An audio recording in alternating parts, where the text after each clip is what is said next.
Много людей умирает, поступает очень много информации от разных районов республики, поступает от многих медучреждений. У меня есть коллеги-однокурсники в группе WhatsApp, я вижу общение, там каждый раз пишет, что каждый раз на смене у них обязательно кто-то умирает.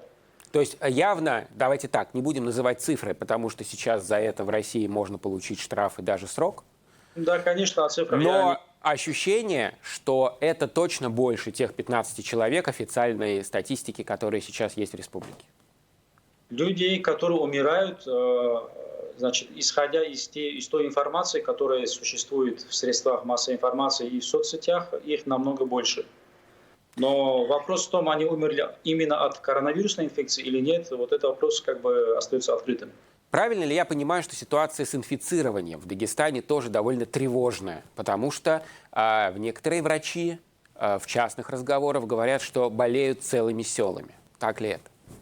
Абсолютно верная информация. На самом деле очень критическая ситуация с районами и селами из глубоких поселений, горных районов, где трудно добраться до города, потому что они закрываются, перекрываются и практически изолируются, как говорится, от всей республики, можно сказать. При этом внутри они, конечно, меры карантинные и вот то, что предписывают врачи, не очень соблюдают, я так понимаю.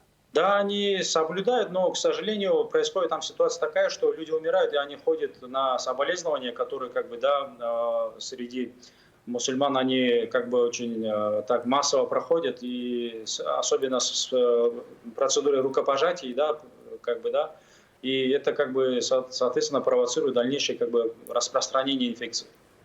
Получается, что хорошие добрососедские отношения, которым славится Дагестан, приводит к тому, что в республике под угрозой оказываются очень много людей, в том числе и людей пожилого возраста, которых в Дагестане немало.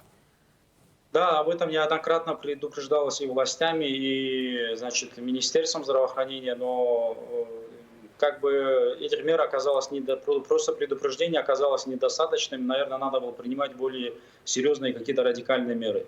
Что, как в соседней Чечне? Ну, может быть, да, может быть, как в соседней Чечне.